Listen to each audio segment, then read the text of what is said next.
Claude recently launched a big update, and with it came Claude Imagine. Claude Imagine is basically a playground for prototyping an app idea. And I took it for a quick test.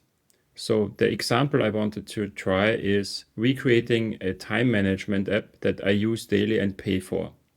So it's a very simple app. I can enter amount of time spent on a task, describe the task, choose a project and company, and also add a task category, and I can switch between days, have a date picker, and so on. So all the classic features you would expect from a time tracking app. So I went into Claude Imagine and basically prompted that I want exactly such an app just by adding bullet points and saying I want to add an amount of time spent on a task, what did you work on, and the result is pretty decent. So you can see I can select the client, I can enter the time spent on this task, describe the task. You can see here I added already one task.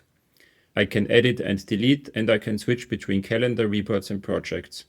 Now, the interesting thing is when you click something within this prototype, you can follow actually what technically happens in the background, and it also gives you feedback of how much of the context window you already used for working on this prototype. In between, what I found very interesting is that you get, let me quickly see where the screenshot is. So here it is. So before Claude started executing on the app creation, it came back with these questions. So it asked me about team member management, time entry details, and so on. And I can decide if I want to skip and use defaults or submit answers and build apps. So I decided to answer this by myself, and then I hit submit, and in the next screen I already saw the running prototype inside Claude Imagine. Now Claude is at this stage not replacing Lovable or any of the other vibe coding tools.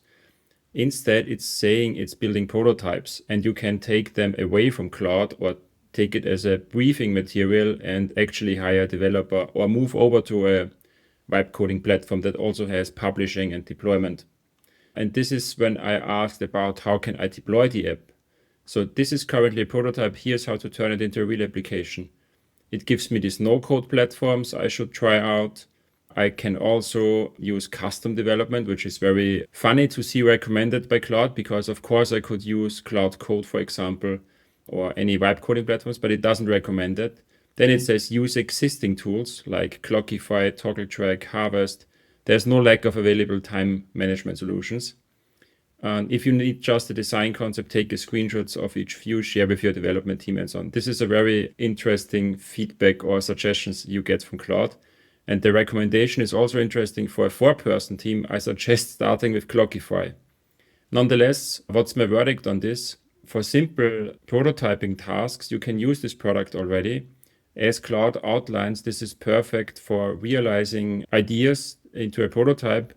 Use it as a briefing material, or you could also say, I use Claude Imagine for any tasks that come before I actually start vibe coding a real thing. So it's a very interesting approach, and it seems it goes all into the direction that all AI assistants turn somehow into general AI assistants, absorbing more and more tasks. You usually would use specialty tools for it, like in this case, vibe coding platforms could get obsolete if Claude also offers exactly doing what it outlines here, like deployment and publishing and developing the actual thing. I hope this was helpful for you.